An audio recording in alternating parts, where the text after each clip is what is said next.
discussed fentanyl, the leading cause of death of Americans my age, of working age, killing more Americans than the entire who died in the entire Vietnam War. After Speaker Pelosi visited Taiwan, China stopped cooperating with U.S. on counter-narcotics. And in response to U.S. export controls to combat the ongoing Uyghur genocide, China's embassy declared that they, quote, seriously affected China's examination and identification of fentanyl substances. Mr. Pottinger, you already said that China was intentionally allowing fentanyl to be shipped to the United States. I believe that China is using fentanyl to commit diplomatic blackmail.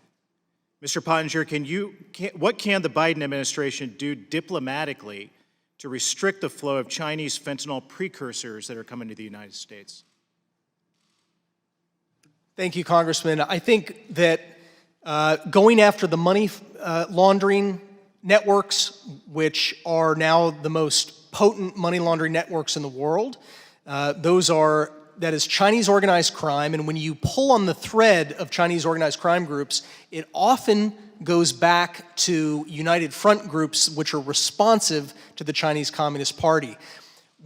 One of China's top law enforcement officers back in the 90s, he was the minister of public security, said publicly that China should look to work with and unite with organized crime groups so long as those organized crime groups are, quote, patriotic, by which he meant loyal to the party and its interests. So what we've seen with recent cases that haven't gotten a lot of attention here, I would recommend that members read a major expose on October the 11th by ProPublica.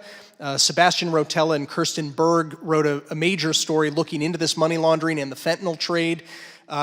Australia has just busted a $10 billion money laundering scheme which ties back to Communist Party interests. So I think we have to look at it from the financial side. That means much better regulation, much more informed screening of customers, much more informed AML and KYC rules.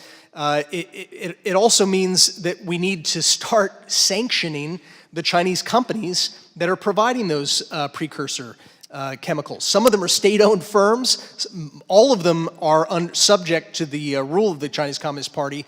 Why would we not punish those companies by sanctioning them? And I haven't seen a lot of effort on the part of the Treasury Department in that area. I completely agree. Mr. Pottinger, less than an hour ago, the FBI Director Christopher Wray confirmed that COVID-19 originated in a Wuhan lab.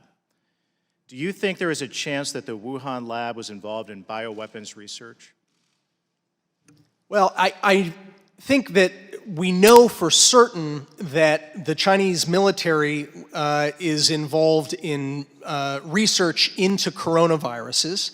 We know that they were experimenting using U.S. technology, by the way, to work on chimeric viruses, that is, ones that had been engineered. We know that the Chinese military had been involved in trying to develop vaccines for coronaviruses. So I think that this is an area that there is still a great deal of information that has yet to come out that will show that there was an enormous amount of interest. There are publicly published peer-reviewed articles by PLA generals. I completely understand. Do you believe that China has taken the appropriate steps to make a future lab leak less likely? I think that the system that's in place in China does not permit for or prize serious safety. We've seen multiple leaks of dangerous pathogens out of Chinese laboratories over the years.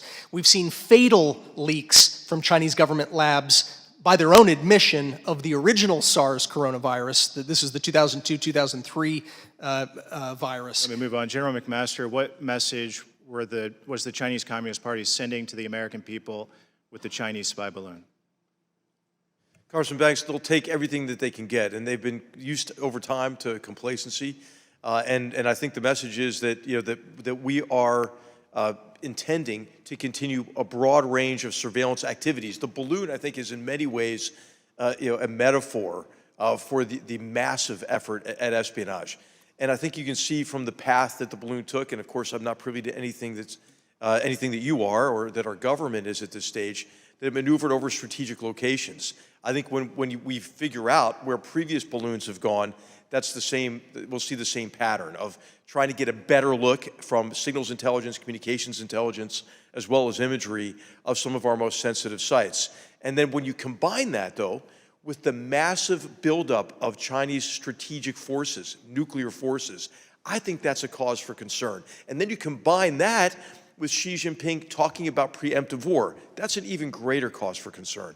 So I think the balloon is important to look at, but I think placing the balloon in context, I think, is what is perhaps most important. Ms. Sherrills.